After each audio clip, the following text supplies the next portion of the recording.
ओम श्री साईनाथाय नमः। भगवान के सामने रोने का क्या परिणाम होता है? आखिर क्यों आते हैं भगवान के सामने आंसू?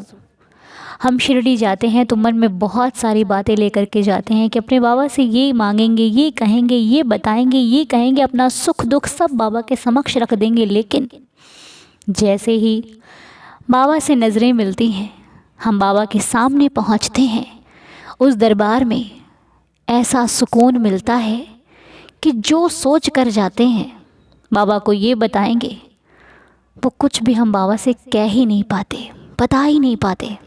पता नहीं वहाँ सिर्फ आंखें बोलती हैं, मुंह से एक शब्द भी नहीं निकलता। जो सोच कर जाते हैं वो बोल ही नहीं पाते।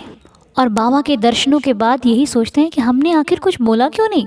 अरे हम तो इतना कुछ सोच के गए थे कि बाबा से ये कहेंगे, पर हाँ, कहाँ कुछ कह पाते हैं। वो नज़रें वहीं पर रुक जाती हैं। बाबा के दीदार करने के बाद ना कुछ कह पाते हैं, ना कुछ सुन पाते हैं। बस बाबा को देखकर आंखें भीग जाती हैं और बस आँखों से आंखें बातें होती हैं। और बस बाबा से मांगने की खैर ज़रूरत ही नहीं पड़ती, क्योंकि साईं सब जानते हैं कि उनके भक्तों को किस प्रकार, किस चीज़ की कब ज़रूरत है। और वो बिना मांगे ही अपने भक्तों की हर मुराद को पूरी करते हैं। जो शिरडी जाकर सच्चे दिल से बाबा को प्रणाम ही करता है, एक प्रणाम ही काफ़ी है। बाबा उस भक्त की हर इच्छा पूरी करते हैं, चाहे आप कुछ कहो या ना कहो। लेकिन उनके दरबार में जाते ही आपके मन को शांति, सुकून और वो सब कुछ मिलता है जो आप चाहते हैं। बस आपको थोड़ी श्रद्धा और सबूरी से काम लेने की ज़रूरत है, धैर्य से काम लेने की ज़रूरत है, सब कुछ हो जाता है। भगवान के सामने वही इंसान रोता है जिसमें पूर्ण श्रद्धा और विश्वास रहता है। मतलब जो मन में श्रद्धा रखता है, विश्वास रखता है भगवान के प्रति, उन्हीं की आंखों में आंसू आते हैं। यूं ही कभी कोई किसी के लिए नहीं रोता, यूं ही कभी कोई किसी के लिए दुखी नहीं होता, यूं ही कभी कोई किसी को याद भी नहीं करता। जिसे विश्वास होता है, जिसे भरोसा होता है, आंखें भी उसी की नम होती हैं। ऐसे व्यक्ति सुख के समय में भी भगवान के सामने रोते हैं। आंसू दो प्रकार के होते हैं ना, एक सुख में आते हैं और एक दुख में आते हैं। सुख के आंसू अच्छे लगते हैं, पर दुख के आंसू कभी भी किसी को नहीं अच्छे लगते। लेकिन जो भगवान पर भरोसा रखते हैं ना, वो सुख में भी रोते हैं, उनकी आंख सुख में भी भीगती है। वो खुशी के आंसू होते हैं, जो उनके भगवान जब उनकी इच्छा पूरी करते हैं तो वो फिर भी रो देते हैं।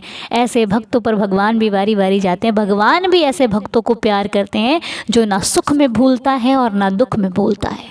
और जो सुख में नहीं भूलता, उसे दुख में भगवान को याद करने की ज़रूरत से पहले ही भगवान उसके पास पहुंच जाते हैं। और सुख में भक्त इसलिए रोता है क्योंकि भगवान उनकी इच्छा पूरी कर देते हैं। वो जो चाह रहे होते हैं भगवान उनको दे देते हैं, तब भी भक्त रोता है। तो खुशी के आंसू तो आ ही जाते हैं। और जब भक्त दुख में भगवान के सामने रोता है तो उसे ये पूरा विश्वास होता है कि उसके भगवान उसका दुख ज़रूर दूर करेंगे। ये होते हैं भगवान के सामने रोने के परिणाम, या फिर भगवान के सामने रोने का कारण ही यही होता है।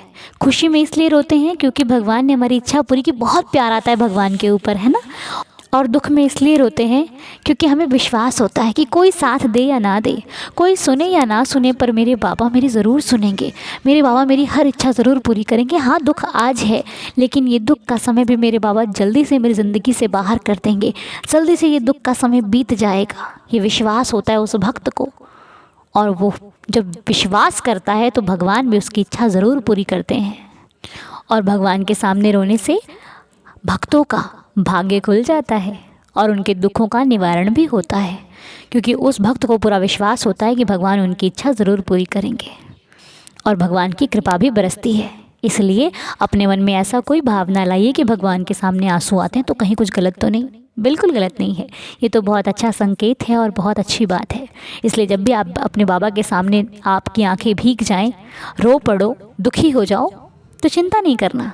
अगर सुख में हो तो शुक्राना करो, और दुख में हो तो विश्वास रखो कि आपकी इच्छा, आपकी मनोकामना और आपका ये दुख का समय जाकर सुख का समय जल्दी ही वापस आएगा। ठीक है, चिंता नहीं करना। और अगर ये वीडियो अच्छा लगा हो तो मुझे कमेंट बॉक्स में अपनी राय देकर ज़रूर जाइएगा। फिर आपसे मिलते हैं अगले वीडियो में। तब तक के लिए साईं आप पर दया करें, साईं आपको खुश रखें।